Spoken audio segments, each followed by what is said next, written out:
आप सभी लोगों को नमस्कार। तो चलिए शुरू करते हैं अपना रिड्यूसिंग एजेंट्स में नया रिएजेंट। हम लोगों ने अभी तक हाइड्राइड बेस्ड रिड्यूसिंग एजेंट सारे खत्म कर चुके हैं। तो अब हम स्टार्ट करते हैं अपने कैटेलिटिक रिडक्शन को। बहुत ही इंपॉर्टेंट पार्ट है और हमें इसको एकदम अच्छे से समझना है। अब आखिरकार सर ये कैटेलिटिक रिडक्शन क्या होता है? तो हमें ये तो बात समझ में आ रही है, रिडक्शन हो रहा है जो कि रिड्यूसिंग एजेंट्स के द्वारा होगा इन प्रेजेंस ऑफ कैटेलिस्ट। अब कैटेलिटिक रिडक्शन को हम लोगों ने दो पार्ट्स में डिवाइड किया है। एक हमारे पास पार्ट होता है हाइड्रोजनेशन, ये आप लोगों ने बहुत ही फेमस सुना होगा और आप लोगों ने जब एल्कीन चैप्टर पढ़ा होगा उसका मेथड ऑफ प्रिपरेशन पढ़ा होगा तो उसमें फॉर्मेशन में आपने बहुत अच्छे से देखा भी होगा।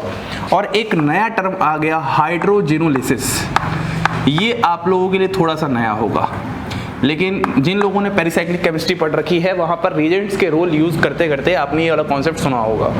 देखो, अगर मैं आपसे हाइड्रोजेनेसिस और हाइड्रोजनेशन दोनों की बात करता हूं तो आप सबसे पहले इन दोनों के बीच में जो बेसिक डिफरेंस है वो समझो। यहां पर क्या होता है, एडिशन ऑफ हाइड्रोजन होता है, यहां पर होता है एडिशन ऑफ हाइड्रोजन, ठीक है। और यहां पर क्या होता है आपके पास cleavage of bond, cleavage of bond. अब मैं इसको एग्जांपल के थ्रू समझाना चाहता हूं। एक बार मैं आपको बेसिक डिफरेंस समझा दूंगा, उसके बाद सबसे पहले मैं डिटेल में हाइड्रोजनेशन की बात करूंगा, फिर मैं हाइड्रोजनेसिस की बात करूंगा। देखो, हमारे पास एग्जांपल है इस तरीके से एल्कीन। अगर ये एल्कीन है तो सामने मैं ले लेता हूं यहां पर रिड्यूसिंग एजेंट, और आपको पता ही है रिड्यूसिंग एजेंट में कौन होंगे, कैटेलिटिक रिड्यूसिंग एजेंट्स होंगे। और अगर रिड्यूसिंग एजेंट्स में यहां पर ले लेता हूं तो देखा ही जाता है कि यहां पर इस एल्कीन का रिडक्शन हो जाता है और यहां पर हाइड्रोजन का एडिशन हो जाता है। आपने ये पहले पढ़ा होगा, तो हम बोल सकते हैं यहां से यहां तक के सफर में हमें समझ में आ रहा है एडिशन ऑफ हाइड्रोजन, और इसी पूरे कार्यक्रम को हम लोग बोलते हैं हाइड्रोजनेशन। तो उम्मीद करता हूं आपको हाइड्रोजनेशन का मतलब बहुत अच्छे समझ में आ गया। अब हम लोग बात करते हैं आखिरकार सर हाइड्रोजेनोलिसिस क्या होता है। तो मैं इसके लिए समझाने के लिए एग्जांपल लेता हूं इस तरीके से। आपके पास यहाँ पर इस तरीके से एक एग्जांपल ले लिया मैंने, ठीक है। और यहाँ पर मैं फिर से क्या ले लेता हूँ, रिड्यूसिंग एजेंट ले लेता हूँ। अब जब मैं फिर से रिड्यूसिंग एजेंट लूंगा तो आप लोग अधिकतर क्या लोग सोचोगे कि सर यहाँ पर पाई बॉन्ड है, डबल बॉन्ड है, इस डबल बॉन्ड का रिडक्शन होगा और वहाँ पर H और H जुड़ जाएगा। लेकिन यहाँ पर एक्चुअली कहानी जो होती है थोड़ी सी अलग चलती है। यहाँ पर डबल बॉन्ड पे रिएक्शन होने से पहले यहाँ पर ऑक्सीजन ऑक्सीजन बॉन्ड टूट जाती है, जो कि मैंने बोला था कि यहाँ पर ऑक्सीजन ऑक्सीजन बॉन्ड टूटने का कारण क्या है, क्योंकि ये हेटेरो एटम के बीच में बॉन्ड है और यहाँ पर लोन पेयर के बीच में रिपल्शन भी बहुत ज्यादा होगा, जिसकी वजह से यह बॉन्ड क्या होगी, वीक बॉन्ड होगी। और वीक बॉन्ड होने के कारण यहाँ पर इस बॉन्ड का ब्रेकिंग हो जाता है। तो यहाँ से यहाँ तक के सफर में हमें बॉन्ड ब्रेकिंग या क्लीवेज ऑफ बॉन्ड समझ में आ रही है, और इस ही पूरे प्रोसेस को हम लोग बोलते हैं हाइड्रोजेनोलिसिस। तो सबसे पहले आपको इन दोनों ही टर्म्स का एक बेसिक मतलब बहुत अच्छे से पता होना चाहिए। हम लोगों ने यहाँ तक बात कर ली। अब हम लोग सबसे पहले डिटेल में बात करने जा रहे हैं कि सर आखिरकार ये हाइड्रोजनेशन का फंडा किसके साथ होगा और किसके साथ नहीं होगा और किन किन कंडीशंस में होने वाला है। तो हमारी जो सबसे पहली हेडिंग है वो है हाइड्रोजनेशन। अब हाइड्रोजनेशन के अंदर मुझे आपको डिटेल में क्या क्या बात करनी है, तो मैंने आप लोगों के सामने अभी एग्जांपल लिया किसका, एल्कीन का। आपको अच्छे से पता है एल्कीन क्या करता है, हाइड्रोजनेशन दिखाता है। अगर ये हाइड्रोजनेशन दिखाएगा तो एक्चुअली जब भी हम एल्कीन लेंगे और एल्कीन के सामने हम रिड्यूसिंग एजेंट लेंगे और इस एल्कीन को हम लोग एल्केन में कन्वर्ट करेंगे, तो यहाँ पर जो रिड्यूसिंग एजेंट है वह कैटलिस्ट के साथ यूज किया जाता है। अब बस हमारी जो सबसे पहली बात होगी वो इस कैटलिस्ट से रिलेटेड बातें होंगी। मैं फिर आप लोगों को बताता हूं, हम लोग कैटेलिटिक रिडक्शन पढ़ रहे हैं जहां पर कैटलिस्ट का यूज किया जा रहा है एज अ रिड्यूसिंग एजेंट के साथ। उसमें हमारे पास दो पार्ट है, हाइड्रोजनेशन एंड हाइड्रोजेनोलिसिस। सबसे पहले मैंने आपको दोनों का मतलब एकदम बेसिक डिफरेंस समझाया। अब मैं आपको सबसे पहले डिटेल में हाइड्रोजनेशन की बात कर रहा हूँ, और मैंने आपने बात ये की कि एल्कीन से एल्केन का जो सफर होगा वो रिड्यूसिंग एजेंट के साथ साथ कैटलिस्ट होगा। अब जो आपके पास कैटलिस्ट होते हैं वो जनरली क्या होते हैं, मेटल होते हैं। अब सबसे पहली तो बात यह है कि कैटलिस्ट यहाँ पर कौन कौन से होंगे, और दूसरी बात होगी कैटलिस्ट का रोल क्या होगा। तो कैटलिस्ट का जो रोल है वो तो हम अभी थोड़ी देर में समझ लेंगे, लेकिन आखिरकार ये कौन कौन से कैटलिस्ट होंगे तो हम लोग बात करेंगे। यहाँ पर हमारे पास दो तरह के कैटलिस्ट होते हैं, एक होते हैं होमोजेनस कैटलिस्ट, एक होते हैं होमोजेनस कैटलिस्ट और एक होते हैं हेटेरोजेनस कैटलिस्ट। तो सबसे पहले आप होमोजेनस और हेटेरोजेनस कैटलिस्ट का मतलब समझिए। देखो होमोजेनस कैटलिस्ट वो होते हैं जहां पर जो उनका फेस होता है वो रिएक्टेंट और प्रोडक्ट के साथ सेम फेज में होते हैं। इसमें क्या होगा, होमो मतलब सेम, तो सेम फेज में होते हैं रिएक्टेंट एंड प्रोडक्ट के साथ। हेटेरोजेनस का मतलब क्या होता है, जहां पर जो इनका फेज होगा वो रिएक्टेंट एंड प्रोडक्ट के साथ सेम नहीं होते। अगर आपको इतनी बात समझ में आ चुकी है तो मैं इसके एग्जांपल की बात करता हूं। बहुत ही फेमस एग्जांपल होता है RHPPS3 का होल थ्राइस Cl। अगर मैं इसके नाम की बात करता हूं तो इसका नाम हो, देखो आप नाम कैसे करोगे, आप लोग खुद सोचो। ये आगे क्लोरो है तो आप बोल सकते हो क्लोरो, ट्रिस 3 है, ट्रिस, ट्राइफिनाइल, फॉस्फीन, रोडियम। ये तो इसका नाम हो गया, लेकिन इसका जो कॉमन नेम होता है वो बहुत ज़्यादा फेमस होता है। उसका हमारे पास नाम होता है विल्किंसंस कैटलिस्ट। इसी को ही हम बोलते हैं विल्किंसंस कैटलिस्ट। और विल्किंसन कैटलिस्ट किसका एग्जांपल है, होमोजेनस कैटलिस्ट का एग्जांपल है। इतनी बात समझ में आ गई। अब अगर हम बात करें हेटेरोजेनस कैटलिस्ट तो इसमें सबसे पहला फेमस एग्जांपल होता है रेनी निकल। अभी मैं डिटेल में बात करने वाला हूँ। ऐसे ही हमारे पास एक होता है P2 कैटलिस्ट, इसकी भी बात करेंगे। ऐसे ही हमारे पास होता है PtO2, इसको हम लोग बोलते हैं एडम्स कैटलिस्ट। PtO2 इसी को हम बोलते हैं एडम्स कैटलिस्ट। ऐसे ही हमारे पास एक और नाम होता है लिंडलार्स कैटलिस्ट।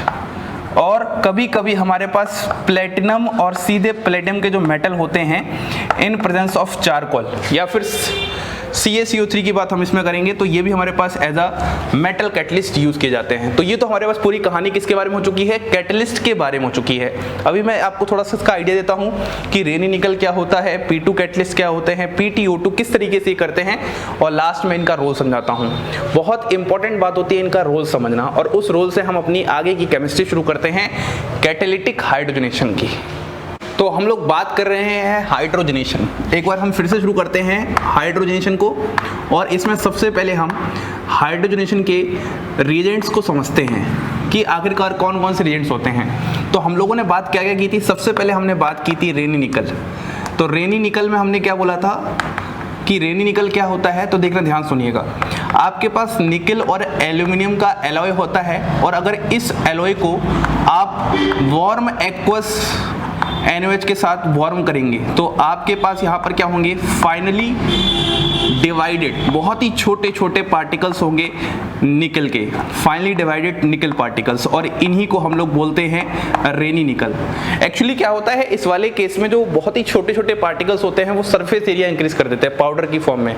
आपने अगर सर्फेस केमिस्ट्री पढ़ी होगी तो जो बहुत ही छोटे छोटे पार्टिकल्स होते हैं उनसे सरफेस एरिया इंक्रीज होती है। अगला है हमारे पास P2 कैटलिस्ट। जो P2 कैटलिस्ट होता है वो क्या होता है, हमारे पास निकल एसीटेट है इस तरीके से। अगर मैं NaBH4 की रिएक्शन करवाऊं तो यहाँ पर हमारे पास निकल बोराइड का फॉर्मेशन हो जाता है, और ये जो निकल बोराइड होता है इसी को हम P2 कैटलिस्ट बोलते हैं। अगला होता है हमारे पास एडम्स कैटलिस्ट। एडम्स कैटलिस्ट क्या होता है, अगर हमारे पास PtO2 हो इन H2O है ना, तो इसी को हम बोलते हैं क्या, एडम्स कैटलिस्ट। एक और जो हमारे पास बहुत ही फेमस होता है उसको हम बोलते हैं लिंडलार्स कैटलिस्ट। अब लिंडलार्स कैटलिस्ट क्या होता है हमारे पास, इन सब के साथ H2 तो पक्की बात है रहेगा, क्योंकि एक्चुअली हाइड्रोजनेशन का मतलब ही क्या होता है, एडिशन ऑफ हाइड्रोजन। तो एक बात तो पक्की है, इन सब के साथ H2 रहना ही रहना है, ठीक है। लिंडलार्स कैटलिस्ट हमारे पास होता है H2 plus PD plus CaCO3। अब कभी कभी CaCO3 की जगह BaSO4 भी ले लेते हैं, N या तो क्यूनोलिन ले लेते हैं कभी कभी, या फिर लेड एसीटेट और लेड एसीटेट। एक्चुअली ये क्या करते हैं, डीएक्टिवेट करने के लिए यूज करते हैं। तो इस इतने से पार्ट को हम लोग बोलते हैं लिंडलार्स कैटलिस्ट। तो सबसे पहले हमें इन सारे ही रिएजेंट को एक एक करके समझना पड़ेगा। या तो लिंडलार्स कैटलिस्ट लेते हैं, कभी कभी आपके पास ऐसा लिखा हुआ है H2 प्लस 10% चारकोल, ऐसे करके H2 प्लस PD 10% चारकोल। ये भी हमारे पास क्या है, एक तरीके से कैटेलिटिक हाइड्रोजनेशन करने वाला रिएजेंट है।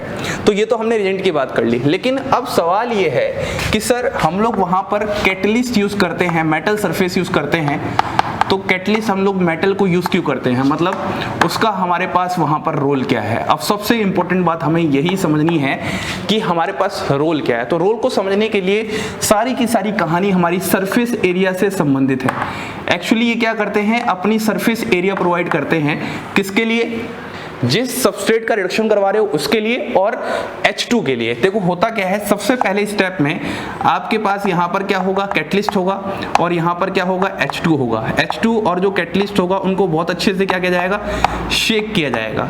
जब इनको शेक किया जाएगा तो आपके सामने जो तस्वीर निकल के आएगी वो तस्वीर कुछ ऐसे आएगी। आपको पता है ये आपके पास क्या है, मेटल का सरफेस है, और इस सरफेस पे क्या होगा, H2 को एडसॉर्ब कर लिया जाएगा। यहाँ पर H2 को एडसॉर्ब कर लिया जाएगा। आ रही बात समझ में। सबसे पहले स्टेप में हमारे पास ऐसा हो जाएगा। फिर अगले ही स्टेप में क्या होगा, आपके पास एल्कीन आएगी। अब जैसे ही आपके पास एल्कीन आएगी तो एल्कीन के साथ क्या हो जाएगा, यहाँ पर कोऑर्डिनेशन शुरू हो जाएगा। मतलब यहाँ पर जो metal as a catalyst use कर रहे हैं वो सिर्फ और सिर्फ सरफेस प्रोवाइड करवा रहा है। अब आपके पास इस एल्कीन के दो फेसेस हो सकते हैं, एक तो फेस हो सकता है सेम और एक फेस हो सकता है डिफरेंट। ये जो H2 है वो हमेशा अटैक कहां से करेंगे, H2 हमेशा अटैक करेंगे from less hindered side, from less hindered side. मतलब अगर मैं आपको थोड़ी सी अगली तस्वीर इसका दिखाऊं तो आपके पास अगली तस्वीर कुछ ऐसी दिखेगी। देखो ध्यान से, यहाँ पर इस तरीके से, यहाँ ऐसे, यहाँ ऐसे, यहाँ, और हमने यहाँ लगा दिया H, कुछ इस तरीके से बन जाएगा। और ये वाला अभी कोऑर्डिनेट बॉन्ड लगा ही रहेगा, इसके साथ कोऑर्डिनेशन में रहेगा ही। मतलब मैं इसको थोड़ा सा दिखाता हूँ कोऑर्डिनेशन में। अब अगले स्टेप में जो H आएगा वो कहाँ से आएगा, इस तरीके से। तो आपके पास यहाँ पर फॉर्मेशन कुछ ऐसा हो जाएगा, यहाँ पर H, यहाँ पर H। अगर आप जरा H और H की पोजीशन देखोगे तो यहाँ पर H कैसे आ रहे हैं, सिन आ रहे हैं, एक दूसरे के सेम साइड में आ रहे हैं। तो इसी को हम बोलते हैं सिन एडिशन। इस बात को आपको बिल्कुल भी नहीं भूलना है। तो यहाँ से हमारे पास इस पूरे कॉन्सेप्ट से एक सबसे पहली बात और निकल के आ रही है, H2 का जो एडिशन होता है वो सिन एडिशन होता है। इसी के साथ एक बात आप और ऐड कर लो, अटैक कहाँ से होता है, always from less hindered side. Less hindered side से ही हमारे पास क्या होता है, ऑलवेज अटैक होता है। तो हमारे पास सबसे पहली बात थी रिएजेंट्स की, जो कि हाइड्रोजनेशन में यूज होते थे। उसके बाद हमारे पास बात है आखिरकार हमारे पास मेटल एज अ कैटलिस्ट क्या कर रहा है, तो हम बोलेंगे सरफेस एरिया प्रोवाइड करता है। इस तरीके से हमारे पास पूरी मैकेनिज्म होती है हाइड्रोजनेशन की। तो हम लोग एक तरीके से बोल सकते हैं मैकेनिज्म फॉर हाइड्रोजनेशन। अब आपको मैकेनिज्म के क्या क्या बातें समझ में आई, मैकेनिज्म से दो बातें सबसे ज़्यादा इंपॉर्टेंट समझ में आई कि जब भी हमारे पास H2 का एडिशन होता है एल्कीन पर, तो सबसे पहली बात तो वो एक सिन एडिशन होता है, मतलब दोनों ही H2 सेम साइड से आएंगे। और दूसरी बात, लेस हिंडर्ड साइड से अटैक होता है। अब हम लोग थोड़ा सा आगे बढ़ते हैं और हम लोग बात करते हैं कि अगर हमारे पास डिफरेंट सबस्ट्रेट हों तो रिएक्टिविटी ऑर्डर क्या होगा और उनके प्रोडक्ट क्या होंगे। उसके बाद हम लोग डिटेल में बात करेंगे एल्कीन की, कि एल्कीन में अटैक कैसे होगा, प्रोडक्ट कैसे फॉर्म होगा, उसकी रिजियो सेलेक्टिविटी क्या होगी, उसकी हिस्टो सेलेक्टिविटी क्या होगी। इसकी सारी बातों को हम लोग एकदम डिटेल में करते हैं। तो अब हम बात कर लेते हैं एक बहुत ही इंपॉर्टेंट पार्ट कि आखिरकार ये जो हमारे पास कैटेलिटिक हाइड्रोजनेशन है ये किस फंक्शन को किस में इंटर कन्वर्ट करता है। तो हम लोग पढ़ते हैं फंक्शनल ग्रुप इंटर कन्वर्जन, कि आखिरकार हमारे पास यहाँ पर क्या रहेंगे, सबस्ट्रेट रहेंगे, या आप बोल सकते हो फंक्शनल ग्रुप रहेंगे, और वह किस में रिडक्शन करता है। तो हम यहाँ पर उसका लिखेंगे रिडक्शन प्रोडक्ट। तो आप बहुत ही अच्छे से ध्यान से समझिएगा। देखो सबसे पहले यहाँ पर जो रिडक्शन होता है वो हमारे पास किसका होगा, एसिड क्लोराइड का होगा, और किस में हो जाएगा हमारे पास RCH2OH, या तो एल्कोहल में हो जाएगा या फिर एल्डिहाइड में भी कभी कभी हो सकता है। उसके बाद जो हमारे पास अगले रहते हैं वो हो रहते हैं नाइट्रो कंपाउंड्स, और नाइट्रो कंपाउंड्स किस पे हो जाते हैं, अमीन्स में रिड्यूस्ड हो जाते हैं। ऐसे ही हमारे पास फिर अगला रहता है RC∼CR', ये हमारे पास किस में रिड्यूस हो जाते हैं, या तो ये हमारे पास एल्कीन में रिड्यूस हो सकते हैं या फिर ये एल्केन तक रिड्यूस्ड हो सकते हैं। बहुत ही इंपॉर्टेंट है, आपको सबके रिडक्शन प्रोडक्ट याद करने हैं। फिर अगला होता है हमारे पास एल्डिहाइड, और एल्डिहाइड किस में रिड्यूस हो जाएगा, हमारे पास एल्कोहल में रिड्यूस हो जाएगा, ठीक है। फिर इससे अगला होता है हमारे पास आइसोलेटेड एल्कीन, एल्कीन की बारी आ जाती है, और एल्कीन का किस में रिडक्शन हो जाता है, एल्कीन का रिडक्शन हो जाता है हमारे पास एल्कीन में। एल्कीन के बाद हमारे पास होते हैं कीटोन। अब कीटोन में किसका रिडक्शन होगा, कीटोन में रिडक्शन हो जाएगा RCHOHR, ये भी एल्कोहल में रिडक्शन दिखाते हैं। उसके बाद फिर हमारे पास अगले आ जाते हैं बेंजाइल वाले CH2OR, यहाँ पर ये किस में कन्वर्ट हो जाएंगे, यहाँ पर ये इस तरीके से यहाँ पर CH3 हो जाएगा और यहाँ पर ROH हो जाएगा। अब इसके अगर मैं आगे बात करूँ तो एक होता है हमारे पास फिर RCN किस में कन्वर्ट हो जाते हैं, RCH2NH2। फिर होता है इसके बाद एस्टर किस में कन्वर्ट जाएंगे, एल्कोहल में, RCH2OH प्लस R-OH। और लास्ट में होते हैं हमारे पास अमाइड का किस में कन्वर्जन हो जाता है, अमाइड का कन्वर्जन हो जाता है एमीन में, RCH2NH2। मतलब ये हमारे पास सारे के सारे फंक्शनल ग्रुप हैं जिनका ये रिड्यूस प्रोडक्ट है। और अगर मैं आपसे बात करूं कि जब हम नीचे से ऊपर की तरफ जाते हैं, यहाँ से नीचे से हम लोग जब जाएंगे ऊपर की तरफ, तो हमारे पास ऊपर की तरफ जाने पर जो रिएक्टिविटी है वो क्या कर जाएगी, इंक्रीज कर जाएगी। इस बात को आपको ध्यान रखना है कि एसिड क्लोराइड की रिएक्टिविटी सबसे ज़्यादा होती है एज कम्पेयर टू अगर हम एस्टर और अमाइड से बात करते हैं। तो ये तो हो गया हमारे पास फंक्शनल का इंटर कन्वर्जन। अब यहाँ पर नोट में हमें ये बात याद रखनी है कि हमने जितने भी सारे रिड्यूसिंग एजेंट्स पढ़े थे कैटालिटिक वाले, जिसमें रेनी निकल क्या है, बहुत ही स्ट्रॉन्गेस्ट है। ये जो रेनी निकल हम लोग लेते हैं इन प्रेजेंस ऑफ H2, ये क्या होता है, स्ट्रॉन्गेस्ट होता है, क्योंकि ये फाइनली डिवाइडेड निकल पार्टिकल्स होते हैं जिसकी वजह से सरफेस एरिया बहुत ज़्यादा मिल जाता है और वहाँ पर रिडक्शन इंक्रीज हो जाता है। तो एक तो बात हमारे पास यहाँ पर ये हो गई है। अब हमें यहाँ पर एक पॉइंट और समझना है कि आखिरकार जो हमारे पास कैटालिटिक रिडक्शन होता है वो डिपेंड करता है, और जो कैटालिटिक रिडक्शन होगा वो डिपेंड किस किस फैक्टर पे करता है। तो हम यहाँ पर 3 फैक्टर की बात कर सकते हैं। सबसे पहला जो फैक्टर होता है वो होता है टेम्परेचर। अगर हम लोग क्या करेंगे, टेम्परेचर इंक्रीज करेंगे तो हमारे पास यहाँ पर रिएक्टिविटी क्या हो जाएगी, इंक्रीज हो जाएगी, किसकी, कैटालिटिक रिडक्शन की। ऐसे ही अगर हम प्रेशर की बात करते हैं, अगर प्रेशर भी इंक्रीज करेंगे तो उस वाले केस में रिएक्टिविटी क्या हो जाएगी, इंक्रीज हो जाएगी। और लास्ट बात करते हैं, बहुत ही इंपॉर्टेंट बात है सरफेस एरिया। अगर हम लोग सरफेस एरिया इंक्रीज करते हैं तो सरफेस एरिया के इंक्रीज करने से रिएक्टिविटी बहुत हद तक ज़्यादा इंक्रीज हो जाती है। और आपको अच्छे से पता है अगर रिएक्टिविटी इंक्रीज हो जाएगी तो हमारे पास जो सेलेक्टिविटी होती है वो क्या हो जाएगी, डिक्रीज हो जाएगी। इस पॉइंट पे आपको ध्यान रखना है, क्योंकि रिएक्टिविटी और सेलेक्टिविटी का ऑलवेज क्या होता है, इनवर्सली होता है। रिएक्टिविटी बढ़ेगी तो सेलेक्टिविटी क्या होगी, कम होगी। तो इस पॉइंट को आपको समझना है। तो सबसे पहले हमने फंक्शनल का इंटर कन्वर्जन पढ़ लिया, फिर हमने कैटालिटिक रिडक्शन की कुछ कंडीशंस पढ़ ली, टेम्परेचर, प्रेशर और सरफेस एरिया। अब हम लोग बात करते हैं एल्कीन की। हमने सबसे पहले स्टार्टिंग इससे की, कैटालिटिक रिडक्शन 2 पार्ट्स में होते हैं, हाइड्रोजनेशन, हाइड्रोजिनोलिसिस। फिर हमने हाइड्रोजनेशन की बात की। हाइड्रोजनेशन में हम लोगों ने बात की इसके लिए कौन कौन से रिएजेंट्स होते हैं, उन सारे रिएजेंट्स को डिटेल में जाना। फिर हमने मैकेनिज्म ऑफ हाइड्रोजनेशन समझा, उससे हमें 2 बातें समझ में आई, ये सिन एडिशन होता है और लेस हिंडर्ड साइड से अटैक होता है। फिर हमने इनका रिएक्टिविटी ऑर्डर देखा कि आखिरकार ये किस फंक्शनल ग्रुप को किस में कन्वर्ट करता है, और हमने फिर कैटालिटिक रिडक्शन जो कि हाइड्रोजनेशन है उसकी कंडीशन जानी। अब एक बहुत ही इंपॉर्टेंट सेगमेंट आने वाला है, एल्कीन का जो कैटालिटिक रिडक्शन होता है उसकी बातें। उसमें ही ऑलमोस्ट आपके इसकी बहुत हद तक मैक्सिमम बातें छुपी हुई हैं। तो एल्कीन को हम डिटेल में डिस्कस करते हैं, उसके बाद हम फिर बात करेंगे एरोमेटिक और फिर लास्ट में हाइड्रोजिनोलिसिस। तो अब हम बात कर लेते हैं बहुत ही इंपॉर्टेंट पार्ट एल्कीन की। आखिरकार जो हमारे पास कैटालिटिक हाइड्रोजनेशन होता है वो कैटालिटिक हाइड्रोजनेशन एल्कीन के केस में किस तरीके को हमें स्टडी करना है।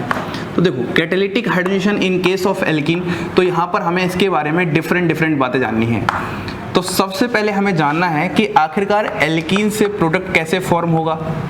ये सारी बेसिक बातें होंगी, जो सबसे पहला एकदम जो बेसिक रिएक्शन होता है। उसके बाद हमें यहाँ पर जाना है स्टीरियोकेमिस्ट्री ऑफ एल्कीन, मतलब जो हमारे पास stereochemistry of addition of H2 होगा कि उसकी स्टीरियोकेमिस्ट्री कैसी रहेगी, उससे कैसा प्रोडक्ट बनेगा, मीजो बनेगा, सिस ट्रांस, इस तरीके से हमें समझना है। फिर हमारे पास एक बहुत ही इंपॉर्टेंट सेगमेंट है रिएक्टिविटी ऑर्डर। अब देखो, रिएक्टिविटी ऑर्डर में आपको 2 बातें समझनी है। एक तो सबसे पहले ये समझना है कि अगर आपके पास एल्कीन एंड एल्काइन है तो इन दोनों में ज़्यादा रिएक्टिव कौन है। और जो दूसरी बात आपको समझनी है वो ये वाली बात समझनी है सिंपल सी, कि यहाँ पर अगर आपके पास डिफरेंट एल्कीन्स हो तो डिफरेंट एल्कीन्स में रिएक्टिविटी ऑर्डर ज़्यादा किसका होता है। उसके बाद आपको मुझे यहाँ पर रिजियो सेलेक्टिविटी के बारे में बताना है। यदि हमारे पास 2 एल्कीन प्रेजेंट है, एक लेस हिंडर्ड एल्कीन है, एक मोर हिंडर्ड एल्कीन है तो ज़्यादा रिएक्टिविटी किसकी होगी।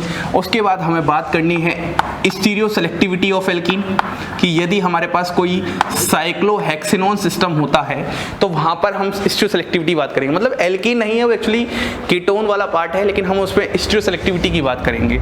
और एक जो सबसे ज़्यादा इंपॉर्टेंट पार्ट है कि यदि हमारे पास कोई साइक्लिक एल्कीन है तो वहाँ पर उस वाले केस में प्रोडक्ट का कैसे फॉर्मेशन होगा। तो ये सारी बातों को हमें यहाँ पर डिस्कस करना है। मैक्सिमम जो क्वेश्चंस भी आते हैं वो इस एल्कीन के सेगमेंट से ही आते हैं, कैटालिटिक हाइड्रोजनेशन के। तो देखिए सबसे पहले शुरू करते हैं, प्रोडक्ट की बात करते हैं। देखो आपके पास ये एल्कीन है C डबल बॉन्ड C, यहाँ पर आपके पास H H H H, और आपको पता है आपने यहाँ पर क्या ले लिया, या तो आप H2 प्लस निकल या फिर प्लेटिनम या फिर प्लेडियम इस तरीके से ले लीजिए, या फिर आप यहाँ पर ले सकते हैं H2 प्लस PD चारकोल, या फिर आप यहाँ पर सिंपली ले सकते हैं रेनी निकल H2 के साथ। ये सारे के सारे क्या हैं, रिडक्शन वाले रिएजेंट हैं। तो रिडक्शन होके क्या होगा, यहाँ पर एक पाई बॉन्ड हटेगी और एक पाई बॉन्ड हटते ही वहाँ पर क्या आ जाएंगे, 2 सिग्मा आ जाएंगे, और 2 सिग्मा पे यहाँ पर H और यहाँ पर H लग जाएगा और यहाँ पर सिन एडिशन हो जाएगा। तो यहाँ पर हमें सबसे पहले बात यही समझनी है कि इसका जो प्रोडक्ट बनता है एल्कीन का वो एल्केन बनता है, और एल्केन कैसे बनता है, सिन एडिशन के थ्रू बनता है। सिन एडिशन का मतलब क्या होता है, जहाँ पर दोनों ही H एक तरफ जाके अटैक करते हैं। पहली बात आपको सबको समझ में आ रही है। अब तो कोई भी क्वेश्चन होगा आप कर लोगे, जैसे मान लो आपके पास क्वेश्चन कुछ ऐसे आ जाए इस तरीके से, डबल बॉन्ड है, यहाँ पर H2 प्लस निकल है, रेनी निकल ले लिया, तो यहाँ पर अब आप क्या करोगे, एक पाई बॉन्ड हटाया, 2 सिग्मा लगा दिया इस तरीके से, और H2 का यहाँ पर आपने एडिशन करवा दिया। अब देखो बात करते हैं stereochemistry of addition of H2। तो इसको हम लोग बहुत ही डिटेल में पढ़ेंगे जब मैं आपको रिएक्शन मैकेनिज्म पढ़ाऊंगा। रिएक्शन मैकेनिज्म के अंदर जब मैं आपको स्टीरियोकेमिस्ट्री ऑफ एडिशन रिएक्शन पढ़ाऊंगा उस केस में मैं आपको बहुत डिटेल में पढ़ाऊंगा। और जिन्होंने मुझसे रिएक्शन मैकेनिज्म पढ़ा है पहले, उन्होंने देखा भी है कि किस तरीके से हमने कार कैट टेम्टे, एक तरीका होता है, शॉर्ट ट्रिक होती है कि किसी भी एडिशन रिएक्शन की, एक्चुअली ये जो आप कर रहे हो कैटालिटिक हाइड्रोजनेशन, ये है क्या, आपको सबसे पहले यही पता होना चाहिए, यह एक एडिशन रिएक्शन है। और अगर आप इसकी स्टीरियोकेमिस्ट्री की बात कर रहे हैं तो कहीं ना कहीं आप लोगों को एडिशन रिएक्शन की स्टीरियोकेमिस्ट्री के बारे में आइडिया होना चाहिए। तो इसीलिए एकदम अलग पार्ट है, डिटेल में हम लोग इसको रिएक्शन मैकेनिज्म में पढ़ने वाले हैं, ठीक है, ये वाली बात हो गई। अब बात करते हैं रिएक्टिविटी ऑर्डर। देखो सबसे पहले अगर मैं रिएक्टिविटी ऑर्डर की बात करता हूं तो मैं बात करता हूं एल्कीन और एल्काइन। आपके पास एक क्या है, एल्कीन है, और एक क्या है, एल्काइन है। अब मुझे इन दोनों में रिएक्टिविटी ऑर्डर की बात करनी है। तो एक्चुअली होता ये है, अगर आपको थोड़ा सा मैं डायग्राम से समझाऊं, यहाँ पर आपके पास मेटल का सरफेस है, यहाँ पर भी आपके पास मेटल का सरफेस है, यहाँ पर क्या है, HC triple bond CH alkyne है, और यहाँ पर आपके पास क्या है, C डबल बॉन्ड H। अब देखो जो मैकेनिज्म होता है हाइड्रोजनेशन का, उसमें क्या होता है कि जो भी सबस्ट्रेट होता है उसका एडसॉर्प्शन होता है। अगर मैं इन दोनों में एडसॉर्प्शन की बात करूं तो यहाँ पर आसानी से क्या हो जाएगा, एडसॉर्प्शन हो जाएगा, आसानी से एडसॉर्प्शन हो जाएगा। अब आसानी से एडसॉर्प्शन होने का रीजन क्या है, क्योंकि कैसा मॉलिक्यूल है, लीनियर मॉलिक्यूल है, और लीनियर मॉलिक्यूल होने की वजह से क्या जाएगा, ज्यादा नजदीक आ जाएगा। और अगर ज्यादा नजदीक आ जाएगा तो हम बोल सकते हैं यहाँ पर एडसॉर्प्शन भी आसानी से हो जाएगा। पहली बात समझ में आ रही है। लेकिन यहाँ पर जो CH बॉन्ड प्रेजेंट है, इस CH बॉन्ड का जो स्टेरिक क्राउडिंग है, स्टेरिकली हिंडर्ड CH बॉन्ड है, ये क्या करेगी, थोड़ा सा एडसॉर्प्शन में डिफिकल्टी करेगी। मतलब यहाँ पर एडसॉर्प्शन इतना आसानी से नहीं हो पाएगा। अगर एडसॉर्प्शन इतना आसानी से नहीं हो पाएगा तो आपका जो ईज ऑफ हाइड्रोजनेशन है वो भी आसानी से नहीं हो पाएगा। तो हम बोलेंगे यहाँ पर इस वाले केस में, या फिर हम बोलेंगे एल्कीन के केस में रिएक्टिविटी ज़्यादा होती है एज कंपेयर टू एल्कीन। मतलब एल्काइन के केस में रिएक्टिविटी ज्यादा होती है as compare to alkene. Reason क्या बोलोगे, सिर्फ एकमात्र रीजन होता है स्टेरिक हिंड्रेंस। इस वाले केस में कोई भी स्टेरिक हिंड्रेंस का कॉन्सेप्ट नहीं लगाएंगे, लेकिन यहाँ पर जो CH बॉन्ड है ये कहीं ना कहीं थोड़ा सा इसके लिए स्टेरिक हिंड्रेंस का काम करेंगे, और यहाँ पर इसका थोड़ा सा जो चिपकना है इस मेटल सरफेस के साथ जो कि कैटलिस्ट का काम कर रहा है वो थोड़ा सा डिफिकल्ट होगा। हम बोलेंगे एडसॉर्प्शन के प्रोसेस में थोड़ी सी डिफिकल्टी आएगी।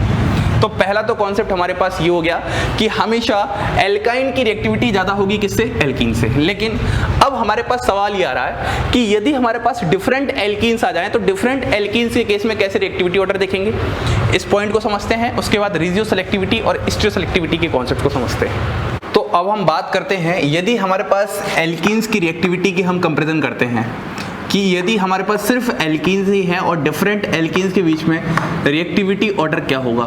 मैं एग्जांपल ले लेता हूँ। आपके पास यहाँ पर C डबल बॉन्ड C, यहाँ पर H है, यहाँ पर H, एक एल्कीन ये है और एक एल्कीन आपके पास है Me और यहाँ पर है Me।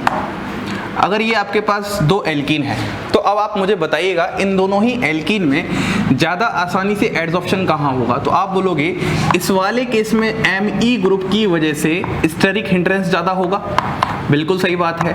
और अगर स्टेरिक हिंड्रेंस ज़्यादा होगा तो आप बोलोगे यहाँ पर एडजॉर्प्शन कम होगा, और ईज ऑफ अगर एडजॉर्प्शन कम होगा तो आपके पास यहाँ पर रेट भी क्या हो जाएगा, कम हो जाएगा। तो हम बोलेंगे यहाँ पर इस एल्कीन की रिएक्टिविटी ज़्यादा है और इस एल्कीन की रिएक्टिविटी कम है। मतलब जैसे जैसे आप Me ग्रुप का इंट्रोडक्शन करोगे वैसे वैसे जो रेट है उसमें कमी आ जाएगी। तो अगर मैं एक ओवरऑल ऑर्डर लिखता हूँ एल्कीन की रिएक्टिविटी का, यदि मैं आप लोगों के सामने एक ओवरऑल ऑर्डर लिखता हूं तो हम बोल सकते हैं CH2 डबल बॉन्ड CH2, उसके बाद MECH डबल बॉन्ड CH2, फिर यहाँ पर Me2C डबल बॉन्ड CH2, फिर MECH डबल बॉन्ड CHME, ऐसे ही फिर आपके पास आ जाएगा Me3 या Me2CH डबल बॉन्ड CHME, और सबसे आखिरी में हो जाएगा Me2C डबल बॉन्ड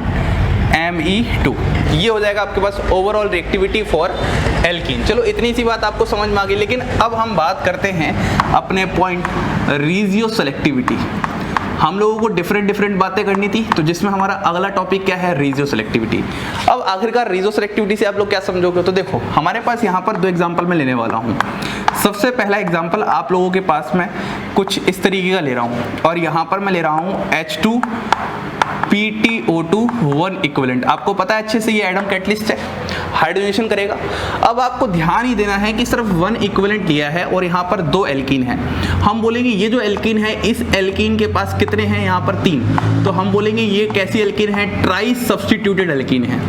बल्कि ये एल्कीन कैसी है, ये एल्कीन डाई सब्स्टिट्यूटेड एल्कीन है, और डाई सब्स्टिट्यूटेड एल्कीन की वजह से यहाँ पर ये लेस हिंडर्ड एल्कीन है। और हमें अच्छे से पता है ये जो हाइड्रोजनेशन वाला प्रोसेस होता है वो लेस हिंडर्ड साइड पे ज़्यादा आसानी से होता है, तो हम बोलेंगे इस वाले पर हो जाएगा, इस वाले पर नहीं होगा। तो जिसकी वजह से हमारे पास आंसर क्या आ जाएगा, हमारे पास यहाँ पर आंसर आ जाएगा कुछ ऐसे, यहाँ पर double bond as it is बना रहेगा, और इस वाले केस में आपके पास यहाँ पर ऐसे आ जाएगा। मतलब यहाँ से डबल बॉन्ड हट जाएगा और यहाँ पर H आ जाएगा और यहाँ पर H आ जाएगा। उम्मीद करता हूँ आपको ये समझ में आ रहा होगा।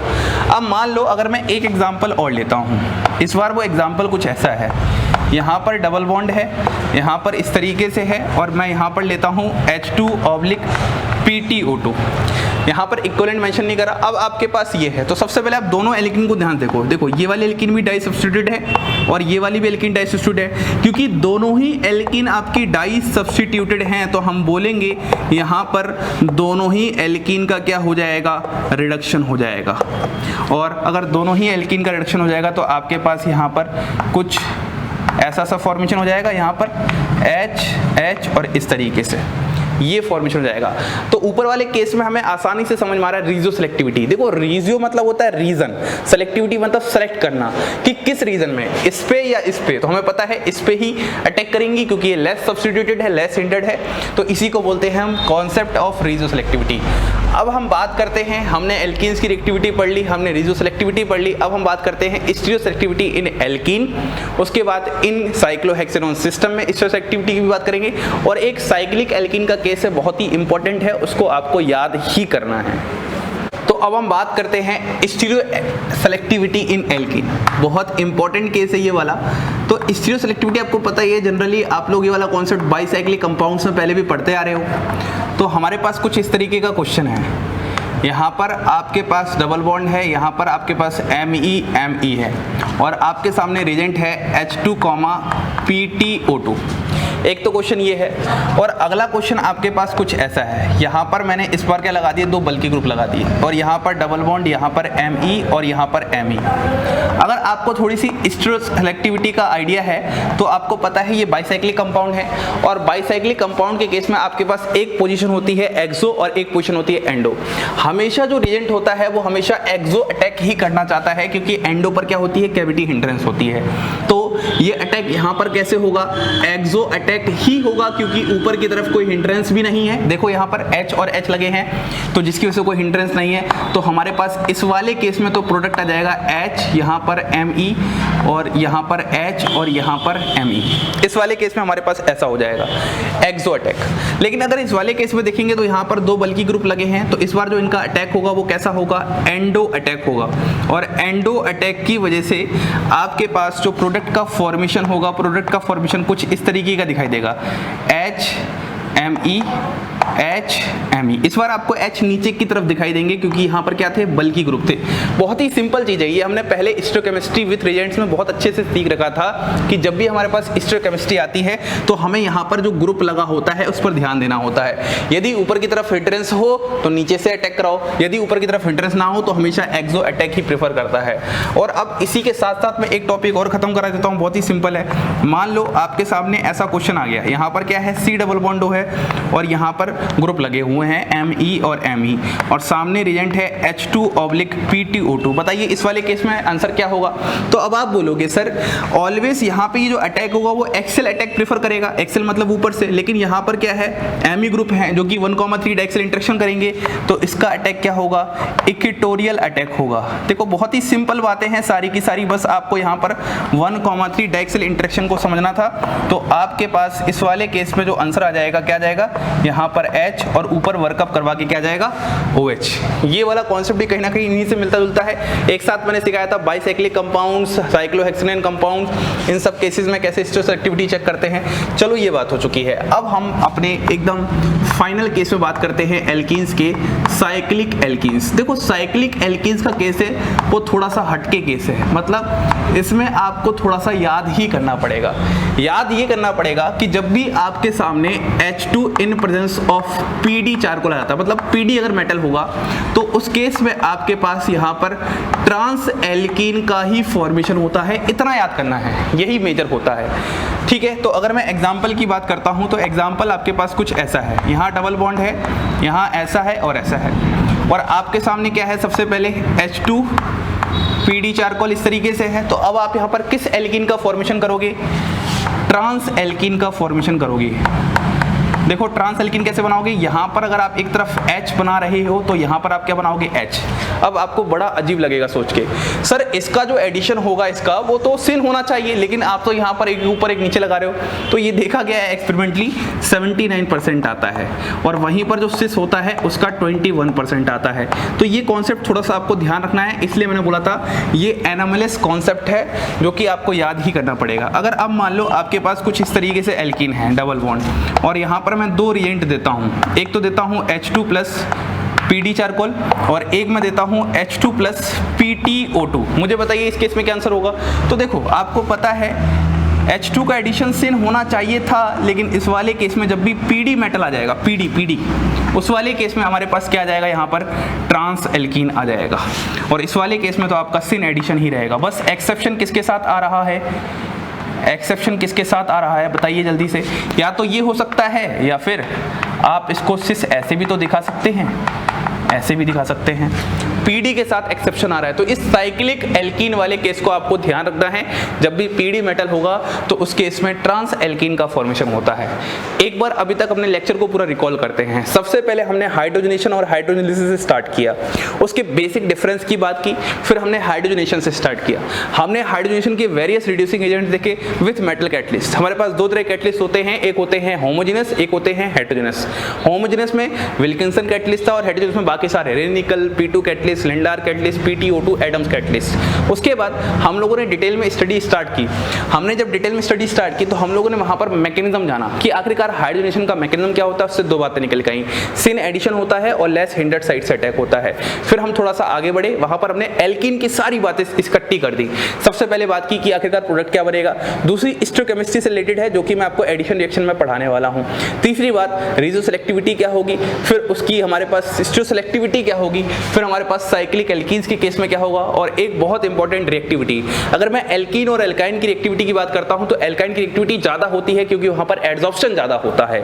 वहीं पर अगर मैं डिफरेंट एल्कीन्स की बात करूंगा तो जो एल्कीन्स की स्टेरिक हिंड्रेंस कम होगी उसकी रिएक्टिविटी ज्यादा होगी।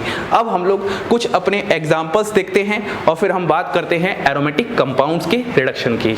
तो अब हम इन क्वेश्चंस की बात करते हैं। ये हमारे पास डिफरेंट क्वेश्चंस हैं जो कि अभी तक हमने कैटालिटिक हाइड्रोजनेशन जो पढ़ा है उसी से रिलेटेड है। देखो इसमें अगर मैं सबसे पहले क्वेश्चन की बात करता हूं तो आपके पास पता है H2PTO2 एडम कैटलिस्ट है और ये क्या करता है, कैटालिटिक हाइड्रोजनेशन करता है। आपको सिर्फ ध्यान इस डबल बॉन्ड पर देना है, बाकी आपका ध्यान कहीं पर भी नहीं जाना चाहिए।